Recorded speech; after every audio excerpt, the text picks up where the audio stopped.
राधे राधे, जय श्री कृष्णा। जय हो शीतला माता की जय, जय हो बोधरी माता की जय। आइए आज हम शीतला सप्तमी के दिन शीतला माता की व्रत कथा सुनते हैं। साथ में हम गणेश जी की कहानी भी सुनेंगे। बंडाली नामक एक बहुत छोटा सा गांव था, जहां सास जिठानी और देवरानी रहते थे। जिठानी व देवरानी दोनों को एक एक पुत्र था। बड़ी बहू बड़ी ही झगड़ालू और ईर्ष्यालु प्रवृत्ति की थी, जबकि छोटी बहू बड़ी ही मिलनसार और दयालु स्वभाव की थी।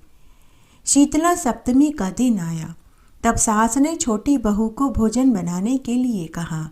छोटी बहू देर रात तक भोजन बनाती रही कि तभी उसका बच्चा रोने लगा, तो वह भोजन का कार्य बीच में ही छोड़कर बच्चे को दूध पिलाने के लिए लेट गई।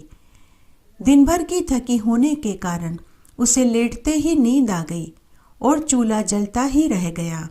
अर्धरात्रि के समय शीतला माता मृत्युलोक में भ्रमण करते करते छोटी बहू के घर आई और चूल्हे में लौटने लगी, जिससे शीतला माता का पूरा शरीर जल गया।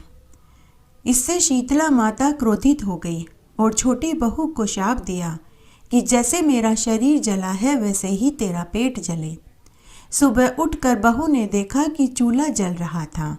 उसके साथ सोया हुआ उसका बच्चा मर चुका था। बच्चे का पूरा शरीर जला हुआ था।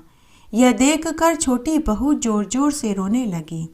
छोटी बहू समझ गई कि यह सब कुछ शीतला माता के कोप से हुआ है। छोटी बहू का रोना सुनकर सासू माँ उसके पास आई। बहू को रोता हुआ और पोते को मरा हुआ देखकर सास को बहुत दुख हुआ। सास ने बहू को धीरज बंधाते हुए कहा कि बेटी शांत हो जा, इस तरह रोने से कुछ नहीं होगा। शीतला माता के पास जा, अब वह ही सब कुछ ठीक करेगी। सासू माँ का आशीर्वाद लेकर मृत बच्चे को टोकरे में रखकर छोटी बहू घर से निकल पड़ी। चलते चलते रास्ते में उसे तलाई मिली।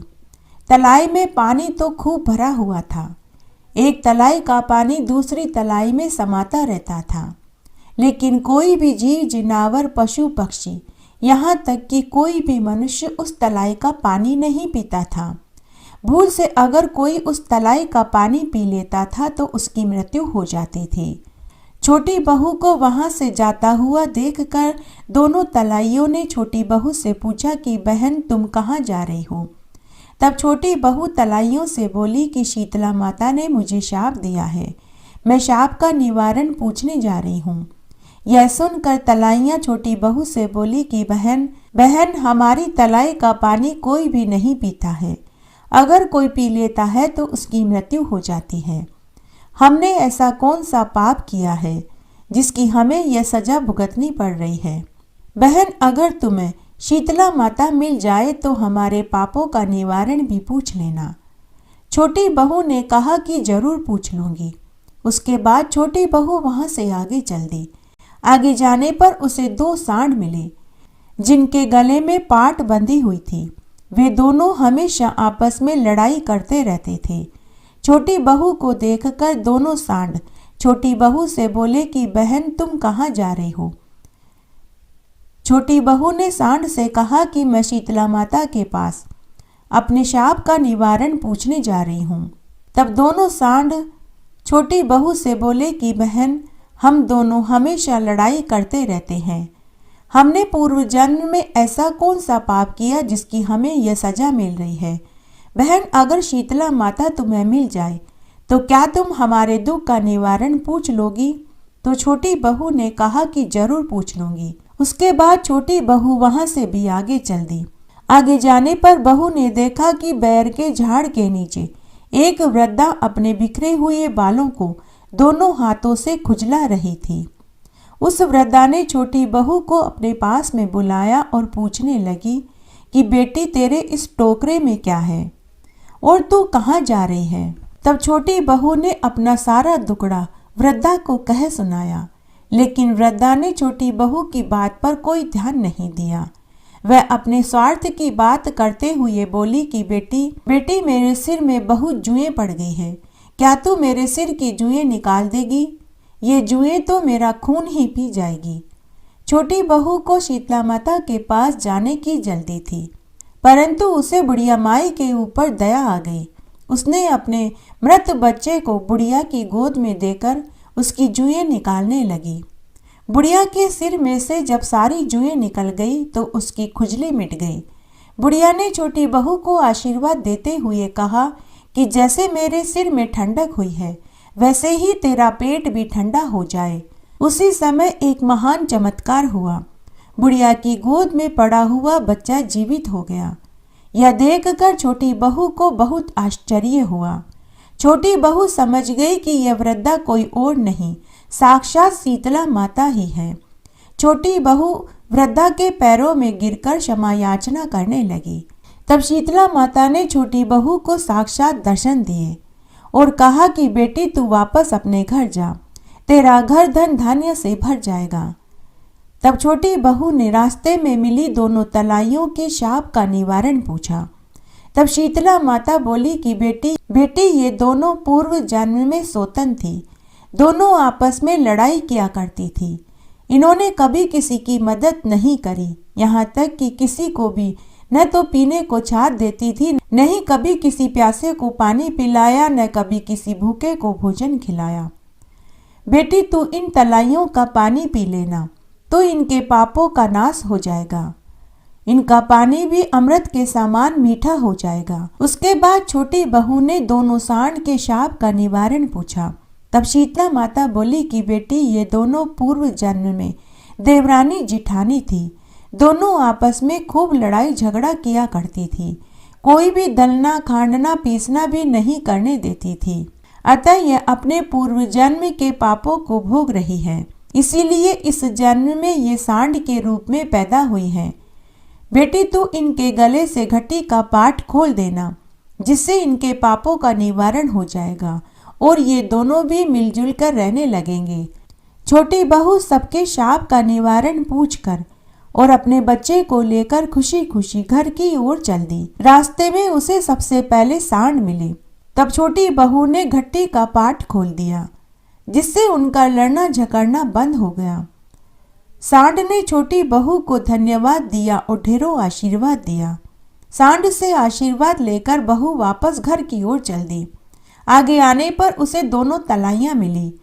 दोनों तलाइयों ने छोटी बहू को देखते ही कहा कि बहू, क्या तुम्हें शीतला माता मिली? क्या तुमने हमारे दुख का निवारण पूछा? तो छोटी बहू दोनों तलाइयों से बोली कि हाँ, मुझे शीतला माता मिली और मैंने आप दोनों के दुख का निवारण भी पूछ लिया है। फिर छोटी बहू ने दोनों तलाइयों को उनके पूर्व जन्म के पाप दोष के बारे में बताया। उसके बाद छोटी बहू ने दोनों तलाइयों का पानी पी लिया तो उनकी तलाइयों का पानी अमृत के समान मीठा हो गया। दोनों तलाइयों ने भी छोटी बहू को ढेरों आशीर्वाद दिए। इस तरह सभी के शाप का निवारण करती हुई छोटी बहू अपने बच्चे को लेकर खुशी खुशी घर आ गई। बच्चे को जीवित देखकर सास को बहुत खुशी हुई, लेकिन जिठानी का मुंह टेढ़ा हो गया। कुछ ही दिनों में छोटी बहू का घर शीतला माता के आशीर्वाद से धन धान्य से भर गया।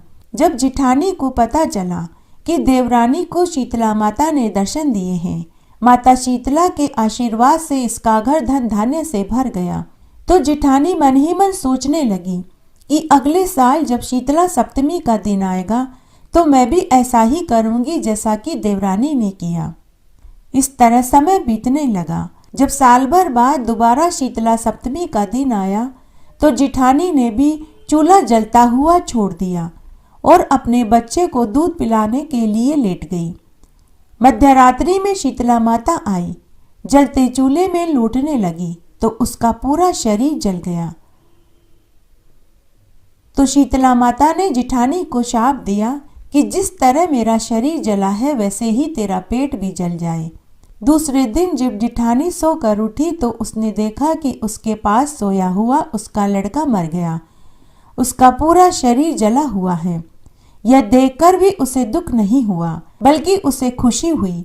उसने भी अपने मरे हुए पुत्र को टोकरे में रखा और शीतला माता को ढूंढने के लिए घर से निकल पड़ी। चलते चलते रास्ते में उसे तलाइयां मिली। तलाइयों ने जिठानी से पूछा कि बहन तुम कहाँ जा रही हो? तो जिठानी क्रोधित होते हुए बोली कि तुमको क्या काम है? देखती नहीं मेरा लड़का मर गया है, मैं शीतला माता के पास इसे जीवित कराने जा रही हूँ। तो तलाइयाँ जिठानी से बोली कि बहन, क्या तुम हमारा एक काम कर दोगी? यह सुनते ही जिठानी ने इनकार कर दिया और वहां से आगे चल दी। आगे जाने पर जिठानी को वही 2 बैल मिले। उन्होंने भी जिठानी से कहा कि बहन, तुम कहाँ जा रही हो? क्या तुम हमारा एक काम कर दोगी? यह सुनते ही जिठानी आग बबूला हो गई और वह बोली कि क्या मैं तुम्हें तुम्हारी नौकरानी लगती हूँ जो मैं तुम्हारा काम करती फिरूं? इस तरह जिठानी ने तलाइयों और बैलों दोनों को निराश कर दिया। थोड़ा आगे जाने पर जिठानी को झाड़ के पेड़ के नीचे बुढ़िया माई मिली। वह बुढ़िया माई अपने दोनों हाथों से सिर खुजा रही थी। उसने जिठानी से कहा कि बेटी, तू कौन है और कहाँ जा रही है? क्या तू मेरा माथा देख देगी? देख, मेरे सिर में जुएं पड़ गई है। यह सुनकर जिठानी क्रोधित हो गई और गुस्से से भर कर बोली कि बैठ जा डोकरी, मैं कोई तेरा फालतू का काम नहीं करूंगी। मैं क्यों तेरे सिर की जुएं निकालूं?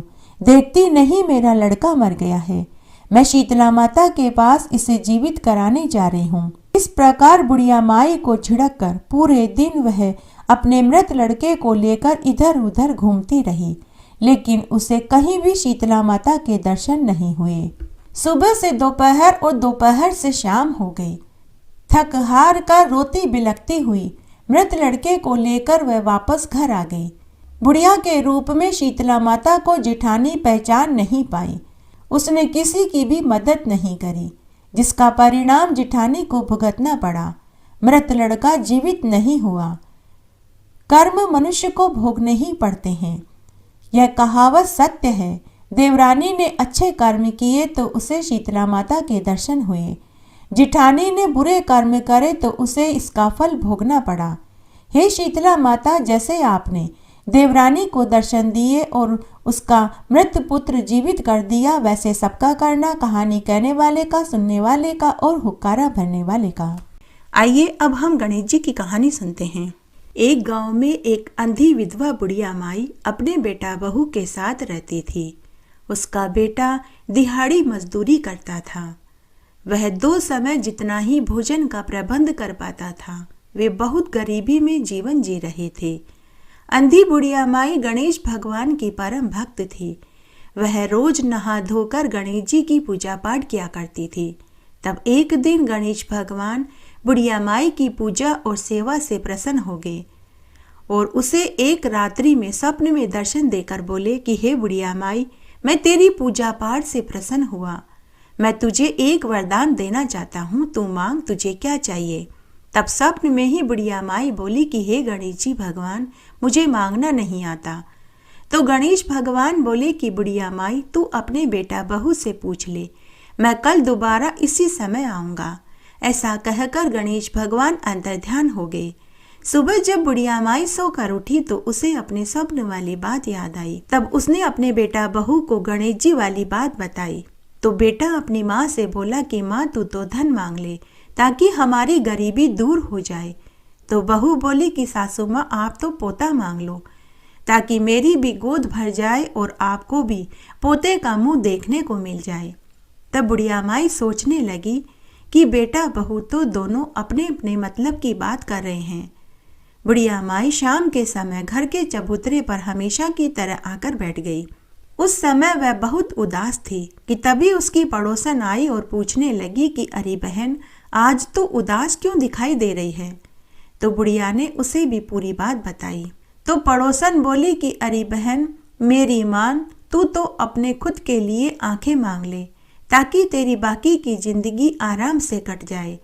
बेटा बहू तो खुद के मतलब की चीज मांग रहे हैं। ऐसा कहकर पड़ोसन अपने घर चली गई। उसके बाद बुढ़िया माई घर आकर सोचने लगी कि ऐसी क्या चीज मांगूं कि जिससे बेटा बहू भी राजी हो जाए और मुझे भी आंखें मिल जाए।